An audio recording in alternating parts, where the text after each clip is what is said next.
Ang dating kalsada na ginawang bilaran ng palay, ngayon ay malaya ng nadaraanan ng mga motorista.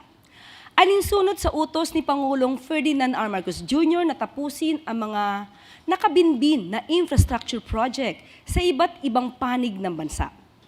Binuksan na sa publiko ang Atlu-Bola Bypass Road sa Mabalacat, Pampanga matapos itong mabinbin ng 6 na taon.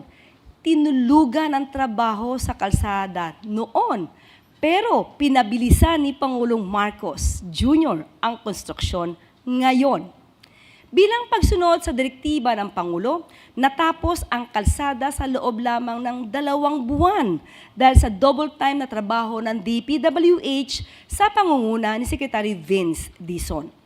Ayon sa ahensya, makakabawas sa traffic congestion ang bagong bukas na bypass road, lalo sa mga dadaan ng MacArthur Highway at gagamit ng Santa Ines exit ng North Luzon Expressway. Mas maginhawa at mas mabilis na biyahe sa mga kalsada ng Pilipinas. Iyan ang tinututukan ng mga ahensya ng gobyerno para sa mga Pilipino. The road project was stalled or that was stalled for years is now finally complete. Nagbukas na ngayon sa mga motorista ang Atlu-Bola Bypass Road sa Mabalacat City sa Pampanga.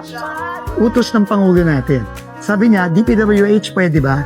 Bago ka mag-isip ng mga bagong proyekto, tapusin mo muna yung mga hindi natatapos. Imagine, 6 years in the making, mga natenga, 2 months lang matatapos. O yan, excited tayo makita yun. First time natin pupuntahan. Ito, ang use nitong kaling to for the last 6 years, pambigat ng palay.